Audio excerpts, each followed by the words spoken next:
Have you seen all the stuff about the tiny house and Advent that the pastors have been sharing on dialogue or the covenant list, the Facebook, and all these other things?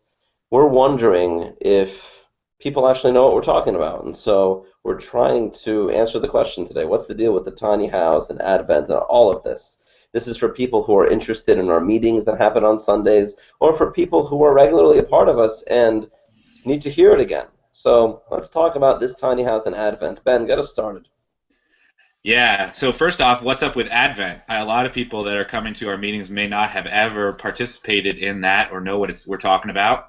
Advent is the season of preparation for Christmas. It's the 4 Sundays before Christmas. Advent means coming. It's when Jesus came to us in the form of a little baby, God becoming one with us in our humanity. It's pretty an amazing time. And I would say God coming out of the infinite cosmos or his infinity himself into a tiny, very specific place in Israel, even a very specific part of the universe in the earth, is a very tiny thing to do. He got tiny. He came into our tiny house. So that's what we're going for Advent, is to welcome him into that place. Mm. What would you add, Rachel?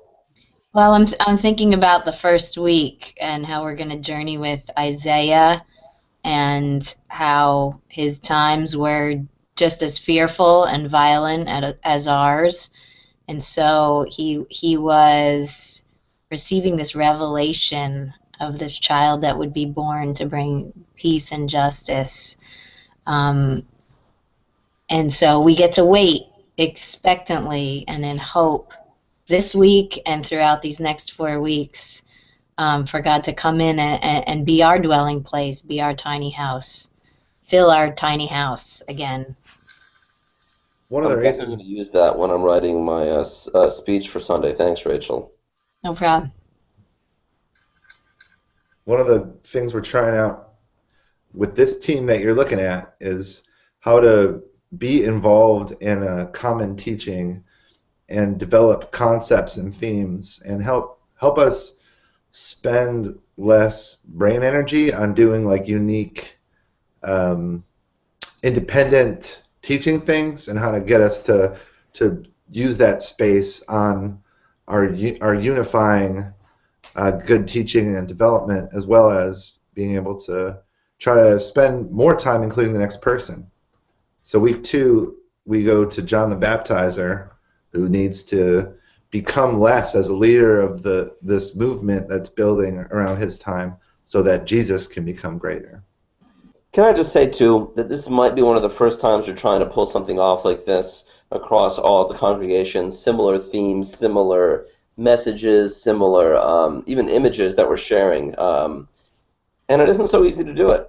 You know, we're still learning how do we actually communicate about this? How do we help people know what we're doing? How do we agree to agree? We're all very opinionated individual people, and so even the pastor's team is learning its contours and getting an idea about how we function, because we're still pretty new here. This newly formed team with Ben and Rachel on it this year, we're still trying to figure out how to do all of this. So I just want to say I'm thankful for the chance, and I hope you can move with us and go with us on it.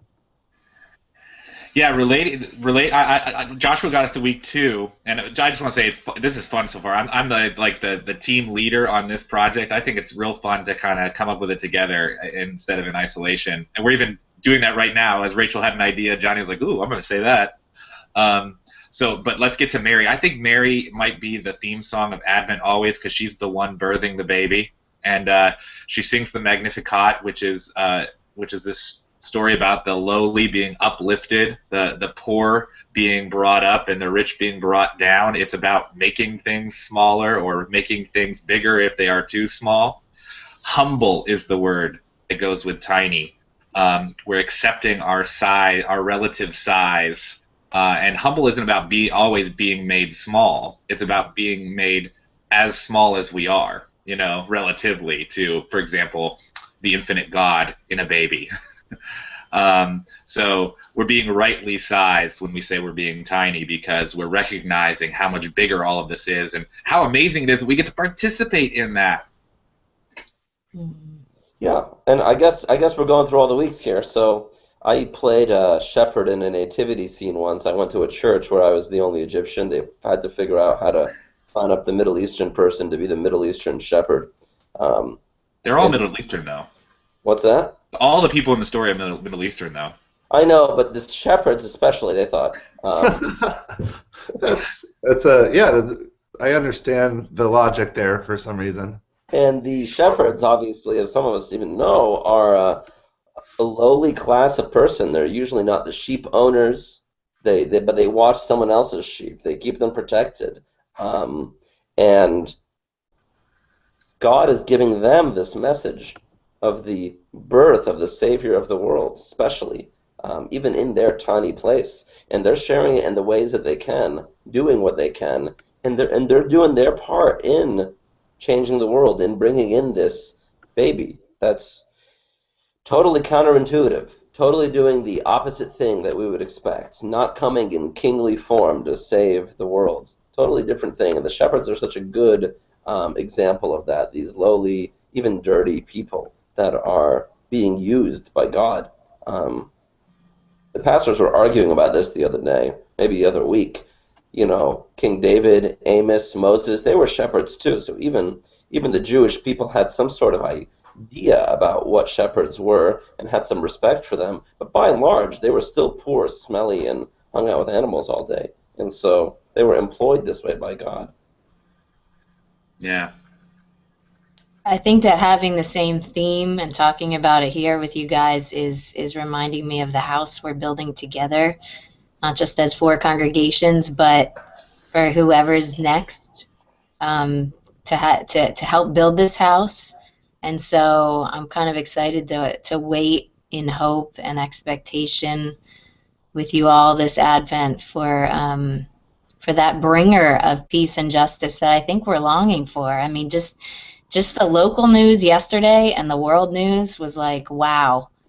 We need the Savior. We need the consolation, the hope of the world to come to us again. And what better note to end on than that? Thank you, Rachel, for sharing that. And thank you for listening and participating. I hope that you journey with us during Advent. One of our cell leaders told me he's trying to get everyone in his cell to come to the Sunday meeting each week in Advent to experience the whole narrative, the whole drama, the whole story. So we'll see you Sunday. Talk to you later.